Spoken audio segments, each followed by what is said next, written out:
Picture North Africa, 8,000 years ago. Not sand dunes, but grassy plains, lakes and rivers spread across what's now the Sahara. Early hunter-gatherers fished, herded and planted wheat and barley in this Green Sahara. When the rains faded and the desert marched in, families followed the remaining ribbon of life, the Nile. They brought their cattle, pottery and know-how and settled along the floodplains where the river's seasonal pulse turned mud into bread. Villages became towns. Mud brick houses stacked up like sun-dried Lego, and markets popped into existence where fish, grain and gossip changed hands. In Lower Egypt, the delta up north, people traded with the Levant and Mesopotamia. Upper Egypt, the long southern valley, leaned harder into warfare and expansion. The river flowed south to north, so upper was upriver and lower was downriver. Counterintuitive, yes, but the Nile didn't ask for our approval. Two crowns crystallized this split. The white crown of Upper Egypt and the red crown of Lower Egypt. They traded, they bickered, and eventually they fought. Around 3100 BCE, a southern ruler, usually called Narmer, often linked with the semi-legendary Menes, marched north, unified the crowns and launched Dynasty 1. The Narmer palette, a carved stone about the size of a laptop, shows him wearing both crowns and smiting foes. It's propaganda, sure, but also a postcard from the dawn of pharaonic rule. The king as warrior, priest, and living bridge to the gods. If you can claim a divine job title, the HR paperwork gets a lot easier. Narmer's successors set up a capital at Memphis, near the delta's apex, a strategic perch for taxing trade and watching both halves of the realm. Writing hieroglyphs on labels, seals, and tomb walls matured alongside administration. Scribes tallied grain, workshops spun linen, and officials learned that good flood forecasts make better politics. Religion took on state scale. Temples were estate owners, ritual calendars synchronized agriculture and ritual, and the pharaoh became the earthly avatar of Horus, while promising cosmic order, or Maat, to everyone else. Cue the Old Kingdom dynasties 3-6, sometimes called the Age of Pyramids. King Djoser and his architect Imhotep stacked a revolutionary stone step pyramid at Saqqara, a stairway for the king's afterlife and a billboard for royal power. Later rulers refined the architecture. Smooth-sided pyramids, causeways, and valley temples that knitted desert necropolises to river life. Giza's Great Plateau sprouted the pyramids of Khufu, Khafre, and Menkaure, plus a sphinx that still side-eyes visitors. It took decades of seasonal labor, skilled stonecutters, and a cafeteria plan heavy on bread, beer, and onions. No, aliens didn't do it, but thousands of organized workers with good logistics absolutely did. The Fifth Dynasty leaned into sun temples and the cult of Ra. By the Sixth, long reigns and far-flung officials tilted power away from the court.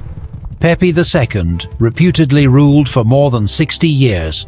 That's enough time for local governors, nomarchs to build their own power bases, and for climate to misbehave. Lower floods meant thinner harvests, and thinner harvests meant tighter politics. As Maat frayed, Egypt slid into the first intermediate period. Rival dynasties in the north and south, with local magnates acting like mini-kings. Out of this fragmentation, Thebes rose. Mentuhotep II, a southern ruler, pushed north around 2055 BCE, reunited Egypt, and kick-started the Middle Kingdom dynasty, 11 into 12. Thebes enjoyed a cultural glow-up. Temples, poems, and instruction texts flourished. The religious center of gravity shifted too. Osiris, lord of the afterlife, promised that right conduct, plus proper burial rites, could secure eternal life not just for kings, but for ordinary people. That democratization of the afterlife reshaped burial customs. Coffins gained personalized spells, and tomb art focused on what you'd need forever: bread, beer, and your best suit of linen. Amenemhat I founded a new capital, It-Tawi, closer to today's Cairo, to keep an eye on both Upper and Lower Egypt. Canals and embankments honed flood control, border forts guarded Sinai routes, and expeditions tapped Nubian gold and Sinai copper. Middle Kingdom literature hit its stride. Tales of shipwrecks, loyal officials, and the perils of incompetent kings. Basically the ancient version of how to manage up. But stability is a subscription service with an unpredictable renewal policy. Dynasty 13 cycled through short-lived kings. Regional elites re-inflated. And in the Delta, incoming groups from the Levant, later labeled Hyksos, meaning rulers of foreign lands, built their own bases. They blended in at first trading, marrying, serving as mercenaries, and then, as the central state wobbled, they took the wheel in Lower Egypt. With that, Egypt entered the Second Intermediate Period. Native rulers at Thebes in the south, Hyksos kings at Avaris in the north, everyone sharpening spears and tallying tribute. The Theban court didn't love paying tribute to northern upstarts. Sekenenre Tau, whose skull tells a grim story of battlefield blows, and his heirs rallied Upper Egypt. Ahmose I finally besieged Avaris, chased the Hyksos into Canaan, and reclaimed the Delta around 1550 BCE. He and his successors adopted the best of Hyksos tech: horse-drawn chariots, composite bows, and upgraded bronze weapons, then turned them outward. Welcome to the New Kingdom dynasties. 1820. Imperial Egypt.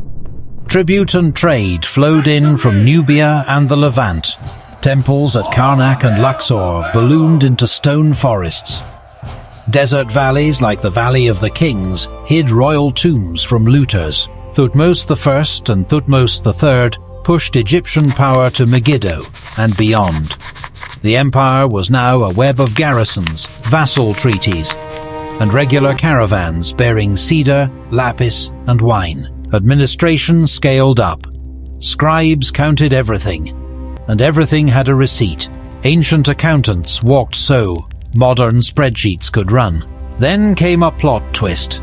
Hatshepsut. First a regent for her young stepson, she became king in her own right and ruled for about 2 decades. She built boldly terraces at Deir el-Bahri that seemed to hover against the cliffs, and traded widely, sending an expedition to Punt for incense trees, ebony, and exotic critters. Her strategy was simple.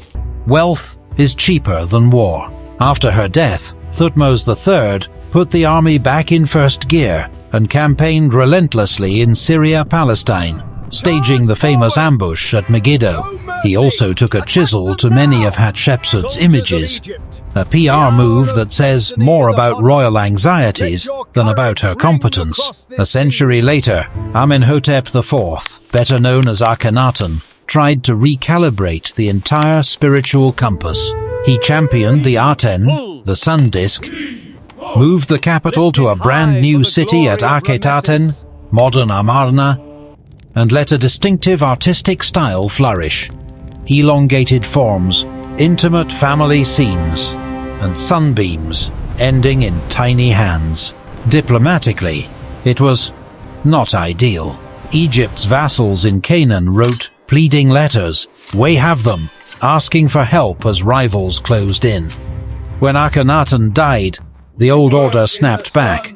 Tutankhaten became Tutankhamun, the gods returned to their temples, and the capital drifted back to Thebes and Memphis. The Aten experiment was a bit like switching an entire nation to a new operating system without testing the beta. Tut's reign was short, but his afterlife was long. Because his tomb entrance was buried by later debris in the Valley of the Kings, 20th century archaeologists found it almost intact, a time capsule of gold, games, and everyday objects that kings actually used. Horemheb, a general, eventually restored administrative discipline and passed the baton to a new line, the 19th dynasty. Enter Seti I and his son Ramesses II, Ramesses the Great. Builders and battlers both. They carved their names deep into Egypt's stone memory. Ramesses led chariot armies against the Hittites at Kadesh, 1274 BCE. One of the best documented battles of the ancient world. After a muddy stalemate, Egypt and Hatti signed what's often called the world's first known peace treaty, sealing it with dynastic marriages. Turns out, "Let's not do this again," is a universal diplomatic language. Ramesses also cut temples into Nubian cliffs at Abu Simbel, literally daring the sunrise to hit his statues just so. Yet even great rains can't outrun entropy. By the late 19th and early 20th dynasties, court intrigues multiplied, the Sea Peoples disrupted Mediterranean routes, and royal power thinned. In a remarkable first, workers at Deir el-Medina, the artisans who carved royal tombs, staged a strike when rations failed to arrive. They downed tools, marched, and demanded back pay. Ancient labor, still about groceries. Tomb robberies soared as state oversight faltered. The empire contracted to the Nile heartland. When Ramesses XI's authority unraveled around 1070 BCE, Egypt slid into the Third Intermediate Period. The north looked to Libyan warlords who had settled in the delta. The south leaned on a powerful priesthood at Thebes. Different crowns, same river, a familiar pattern. The delta's Libyan-rooted dynasts, Shoshenq I among them, tried to stitch the state together. Even campaigning in the Levant, he's commonly linked to the biblical Shishak, who sacked Jerusalem. But the political kaleidoscope kept turning. From the south, Nubian rulers swept in as the 25th dynasty. Pa proclaimed his conquest on a grand stela. And Taharqa built like a pharaoh of old, reviving pyramid-building Nubian style along the Nile. Their reign brought a cultural renaissance, but it also painted a target. Assyrian kings, busy redefining superpower, invaded, seized Memphis, and installed their own clients. Egypt was independent, then not. Then independent again, a historical game of musical thrones, with fewer chairs each round. Out of the chaos rose the Saite dynasty, 26th, centered at Sais in the western delta. Psamtik I reunited the land with a canny blend of diplomacy and force. Greek and Carian mercenaries joined Egyptian troops. The port of Naucratis opened as a Greek trading colony, turning Egypt into a Mediterranean marketplace. Necho II cut canals linking Nile and Red Sea routes and backed exploration. Apries and Amasis cultivated ties abroad while refurbishing temples at home. It was a last bright flare of native rule. Classical writers, Egypt of linen and learning. Think of it as the vintage-inspired reboot season that actually worked. Then came Persia.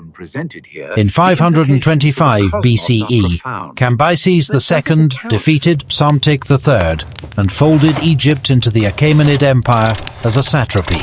Temples still operated. Local law still mattered. But the king was now far away in Susa, or Persepolis. Egypt rebelled more than once, briefly winning independence, only to be reconquered by Persian kings who learned fast and hit hard. In 332 BCE, Alexander the Great marched in. The Persians folded, the Egyptians welcomed a liberator who honored their gods. Alexander trekked to the Siwa oasis to consult the oracle PR matters, surveyed a new coastal city, and then raced off to chase immortality elsewhere. After his death, his general Ptolemy seized Egypt and founded the Ptolemaic dynasty. Greek at court and army, Egyptian in ritual and regalia, The Ptolemies wore two cultural hats with one crown. Alexandria boomed into a cosmopolis of lectures, laboratories, and ledgers. Its library and Museion gathered texts and thinkers. Its lighthouse, the Pharaohs, became a wonder of the ancient world and a sailor's best friend. Priests crafted a hybrid theology, Serapis. Scholars standardized texts, and engineers tinkered with pneumatics and automata. Meanwhile, the countryside kept doing what it always did: sow, harvest, pay taxes.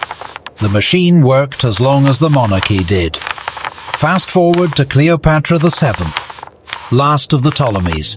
Polyglot, politically savvy, she understood that Egypt lived in Rome's shadow. She aligned first with Julius Caesar, bearing him a son, Caesarion, and later with Mark Antony, the Roman power broker of the East. Their partnership was part romance, part strategy. Egypt's wealth for Antony's armies, Antony's muscle for Egypt's autonomy. But Octavian, the future Augustus, outmaneuvered them. In 31 BCE at Actium, Roman fleets boxed in Antony and Cleopatra. Their forces broke, and with them, Ptolemaic independence. The couple died in Alexandria's sword. For him, venom for her, legacy for both.